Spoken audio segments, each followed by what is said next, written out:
Why would your uncle do this to you?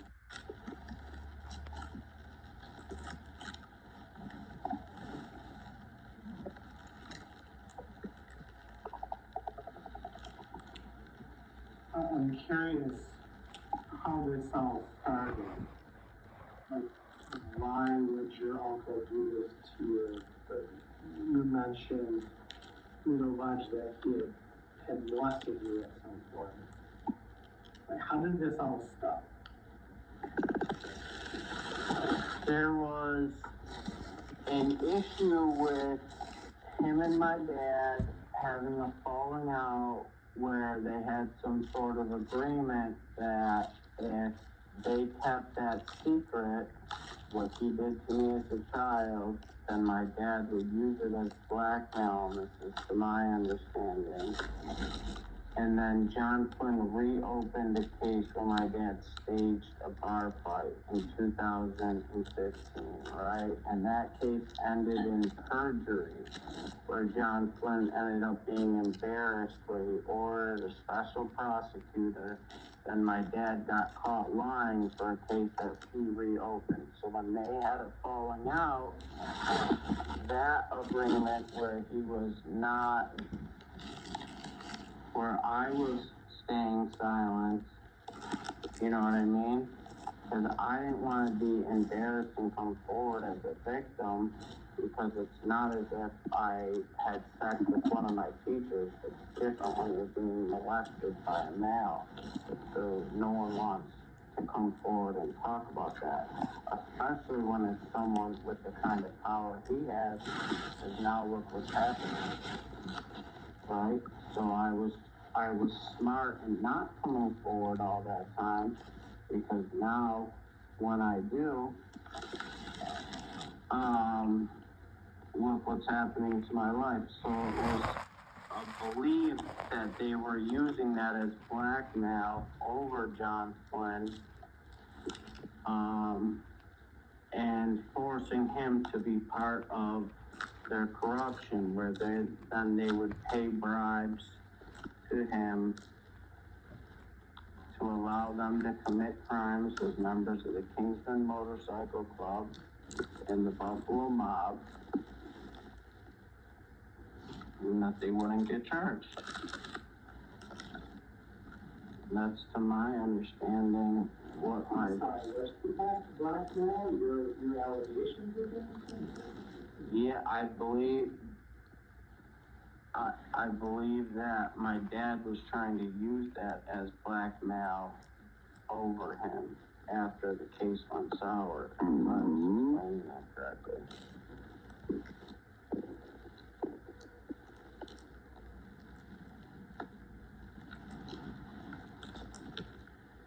So what else on this case, the stalking case, there's 2 counts of harassment. Yeah, so, well, how could I harass someone who broke out my windows? It's a little like, I mean, I understand the charges, of course, but...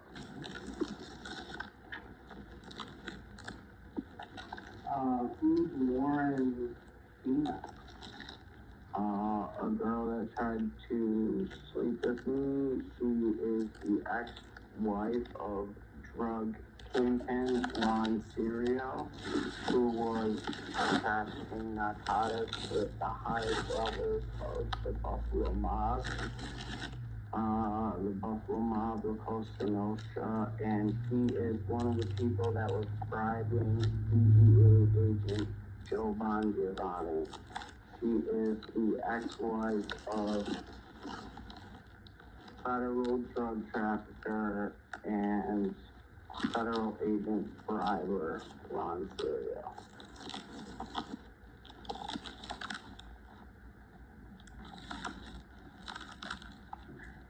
So I know that harassment charges. Yeah, I mean, I can show you text messages of her inviting me over to her house to sleep with me. And when Mario Vacanti's out of town, her pretend husband, and me turning her down and saying, I don't want to sleep with you because you're married. and then she got angry at me. And I have those text messages right on my phone right there.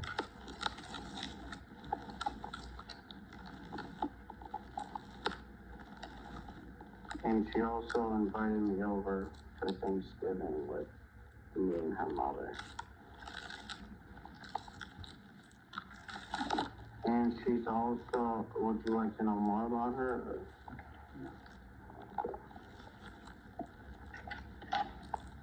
Alright, about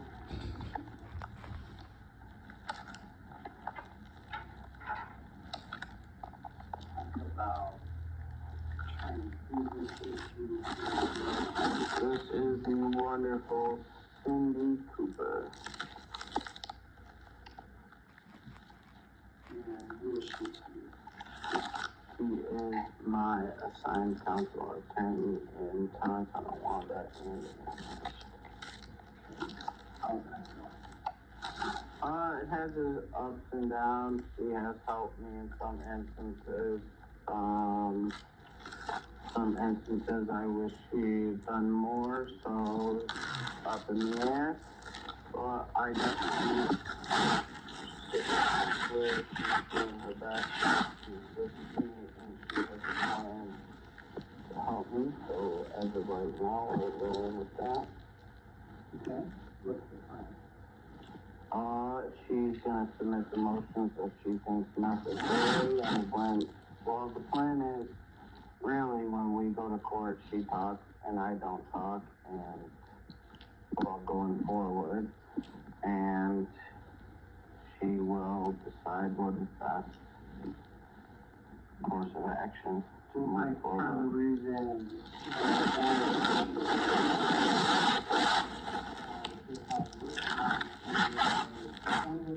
really educated to not tell any drugs to stop talking and the rest. Exactly. So we've got an understanding that I need to just let her talk and not talk unless we say it does.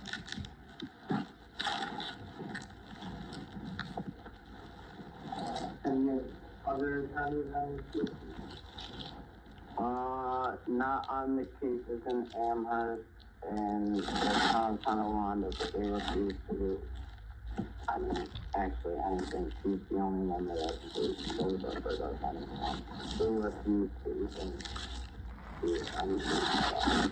They just kept Daniel Brady and they were just there to case in Tonawanda. They dealt for a year.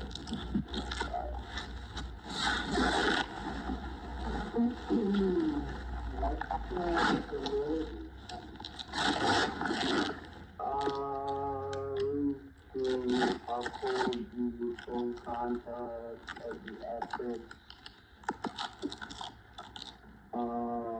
committee that they agreed to present evidence in my defense, to prosecute my witnesses, to make sure that none of the evidence that is submitted by the town of Tonawanda police has been altered or fabricated. To discuss with me any plea agreements that may be offered by the prosecutor. And again, to really just assist in my defense in the court proceedings. What can you do to help aid your attorney in your defense? Remain respectful, provide information or evidence that could be included in the trial. Probably, I would say, remain respectful so that way she can present what she needs to do in the court to not make an embarrassment of her, to make her job easier, and what she says. I'd say, more plausible or more accepting towards the court, find acting proper and apology.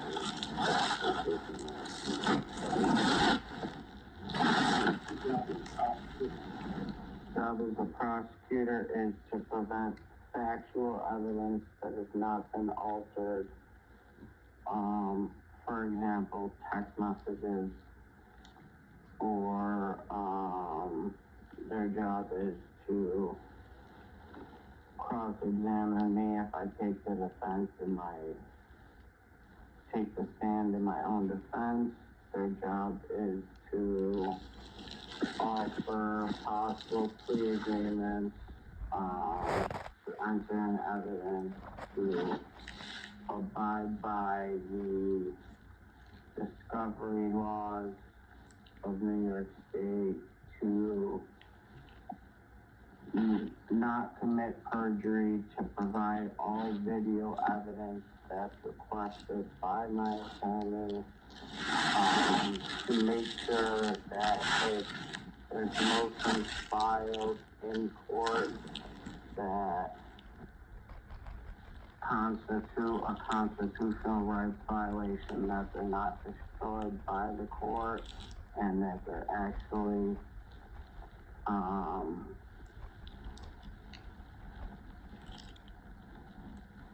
entered. I believe, actually, I filed a motion that was destroyed by the court, yeah.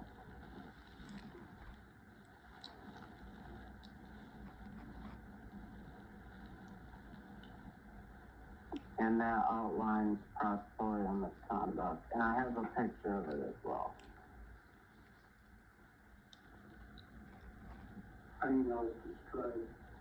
Because after I entered into evidence, they assigned Mrs. Cooper to my case, and then they refused to acknowledge it on the record, and the judge and the prosecutor refused to acknowledge that I cited case code, I believe it is 1001, any alteration, fabrication of any text messages or evidence is illegal. It's actually a crime. I submitted a motion outlining that they altered the text messages and they destroyed it because they don't want to dismiss the case, because again, they want to hold these cases over me illegally. But how do you know the text messages were all? because I have the text messages on my phone, and Mr. Cooper provided me the information that they entered into evidence, and the words do not match up. There's words added to their evidence that are not in my text messages, which is that they added the word round when she just said there was a case involved someone threatening. They took a text message that was not threatening, added the word rounds to it, entered it into evidence, which is illegal. Again, I believe it's subcode US 18-1001 prevents the fabrication, alteration, or destruction of any police evidence or information in a criminal case. They altered the text message, they submitted it to the court, and now they're fabricating to use it as a con. I'm not saying it because I think that they did it. I can show you concrete proof that it happened. And the motion was destroyed. Then I put that on the record. The job of the judge is to preside over the case, make sure all motions are being heard. The judge does sentencing.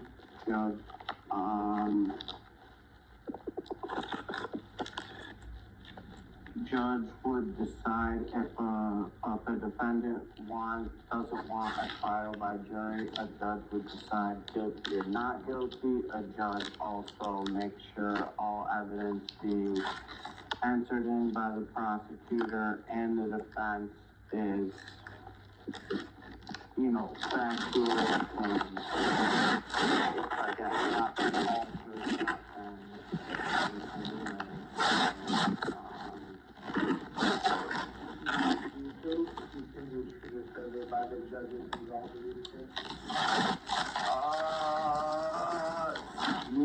think it's by the law. I think we see what's going on with these judges around the country that are starting to get prosecuted for doing illegal stuff. And I don't think anyone's going to be willing to keep this going much longer and go to federal prison and falsify information to John Flynn. I mean, they're more than welcome to, but I think we see there's a big change in what's going on in the country. And, you know, it might not be today or tomorrow, but if in a year or two, they're still going after these judges and someone pulls up these transcripts and they say, the text message was altered and this judge did not, he ignored this motion and he did not dismiss this case, that's a crime. And we're seeing judges go to jail just for looking the other way while an illegal immigrant walks out the back, you know, just for turning his head and going to federal prison. I mean, they're welcome to keep me in federal prison, but I think I can get a trial that anyone wants to go to federal prison for doing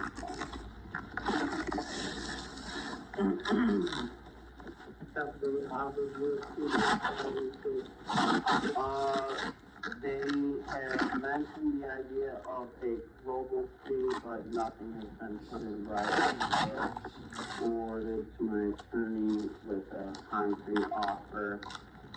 And we after putting through all this, I think we finally accepting it. A plea deal, right? What was the case? I want to take the trial right there.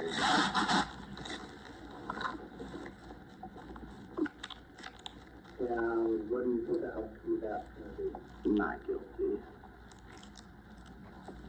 How confident are you? 100%. Because there's no chance you could lose. I think there's no chance I could lose because I believe there will be a mistrial declared before because there's no warrant for the one arrest. Some of the other people have come up to testify because they're members of the mob. That's why they want me to accept because if they don't testify, then everyone in the mob said no. So,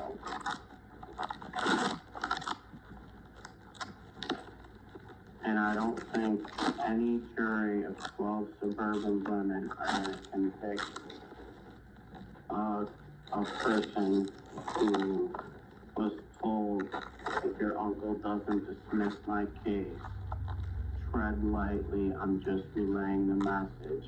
And also, Mr. Palmer said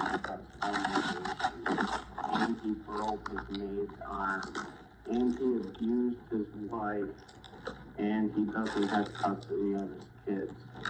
So I don't think any jury of women is going to say this kid allegedly sent a text message to someone who does home invasion, because to convict me, then you're keeping this person on the street. What I'm going to do is I'm going to turn it and then this individual right here. Any day, Monday, Tuesday, or Wednesday of the week, this individual may break into your home, kidnap you, tie you up, steal all your belongings, and now he's coming in and asking you, the taxpayer, to say that he is in danger. And they're going to say, not good. I'm talking about the cases he's getting from. What case are you in? Well, yeah, I could run you down the list.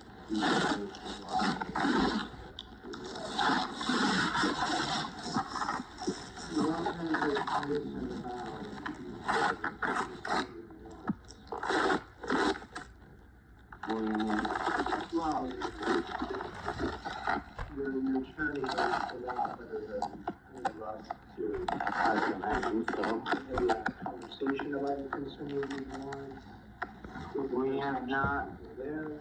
I believe she knows if there's no warrant for the arrest, then they have to re-arrest him. So that as a charge, they could bring him back in to do the arrest, but they can't go to trial and stuff. Or they could, but then they're gonna have to admit on the record that they violated my constitutional rights, which sounds like a big payday. So they could either drop the charge and not pay me for violating my rights, or they could come on the record and say they violated my rights.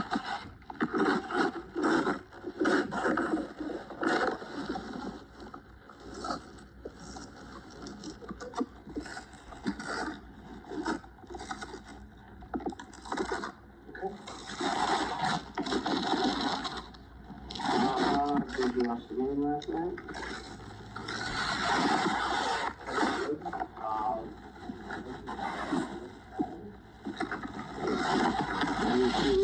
You know what? I thought they were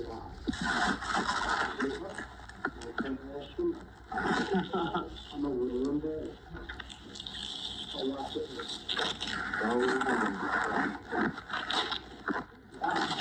Whatever time you turned it off, I see that